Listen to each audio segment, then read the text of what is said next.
তোমার বাপের বাড়ি কোথায়? মুর্শিদাবাদে। পুলিশ আসবে, সব কথা খুলে বলবে না, রোজ না মিথ্যা কথা বলবে না। কাজ করে সব হাতগুলো দেখো, হাত বের করো, হাত বের করো, দেখো সারাদিন জল আমি নিজের হাত থেকে দেখি সব। এই যে ঘর ওনাদের বারোটা আমি আজকে বাজাবো। কে কি ওকে মারবে তো? বললেই তো মারবে। সত্যি বলতে ভিডিওটা দেখার পর আজকে আমার মনটা অনেকক্ষণ খারাপ হয়েছিল। আসলে ফুল ভিডিওটা যদি আমি স্ক্রিনের সামনে দিতাম অনেকক্ষণ টাইম লেগে যেত আর আপনারা কিছু বুঝতেও পারতেন না, তার জন্য আর আমি দিলাম না। তো মেন বিষয়টা আমি বলছি, আপনারা শুনুন, ঠিক আছে? কি হয়েছে পুরোটা আমি বলছি, মেয়েটার সঙ্গে কি কি অন্যায় হয়েছে, ঠিক আছে? আমি বলছি, আপনারা শেষ পর্যন্ত ভিডিওটা দেখেন। তো মেয়েটার যখন বয়স 17 বছর, তখন তার বাবা মা পরিবার থেকে দেখাশোনা করে একটা ছেলের সঙ্গে বিয়ে দিয়েছিল। কারণ ছেলেটার অবস্থা ভালো ছিল, বাড়িঘর, বড় বাড়িঘর, টাকা পয়সার কোনো অসুবিধা ছিল না হয়তো। মেয়েটার বাবা মা হয়তো ভেবেছিলেন আমাদের মেয়েটা হয়তো কষ্টতে থাকবে না, সংসারে টাকার অসুবিধা হবে না, সুখে শান্তিতে জীবন কাটাতে পারবে, আর এই আশাতেই তাদের নিজেদের আদরের মেয়েটাকে সেই আশাতে বিয়ে দিয়েছিল। কিন্তু বিয়ের পর তার জীবনে সব থেকে বড় শুরু হয় দুঃস্বপ্ন।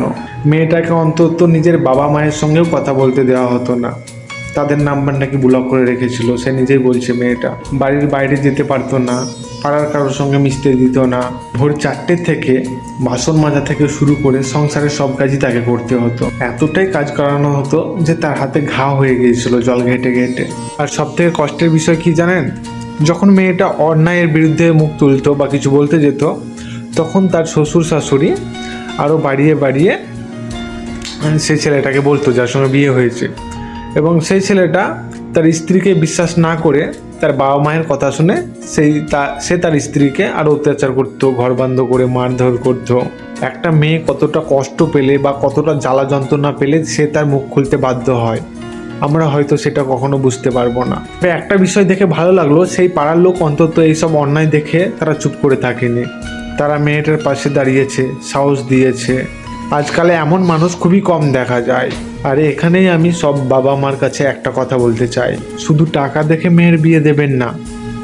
বড় বাড়ি, দামি গাড়ি, অনেক ব্যাংক ব্যালেন্স, এসব দেখে সিদ্ধান্ত নিলে ভুল হতে পারে। আগে দেখুন ছেলেটা মানুষ কিনা। কারণ টাকা দিয়ে হয়তো বড় বাড়ি কেনা যায়, কিন্তু শান্তি কেনা যায় না। টাকা দিয়ে হয়তো দামি বিছানা কেনা যায়, কিন্তু ঘুম কেনা যায় না। টাকা দিয়ে সংসার সাজানো যায়, কিন্তু ভালোবাসা কেনা যায় না। আপনার মেয়ে যদি হাসতে না পারে, শান্তিতে বাঁচতে না পারে, তাহলে সেই টাকার কোনো মূল্য নেই। তার চেয়ে একজন সৎ, ভালো, দায়িত্ব মনের মানুষ যদি হয়, সে গরিব হলেও সমস্যা নেই, ডাল ভাত খেয়ে হলেও অন্তত আপনার মেয়ে সম্মান আর ভালোবাসা নিয়ে বাঁচতে তো পারবে। মনে রাখবেন, মেয়ের জন্য বড়লোক জামাই নয়, ভালো মনের মানুষ জামাই খুঁজুন।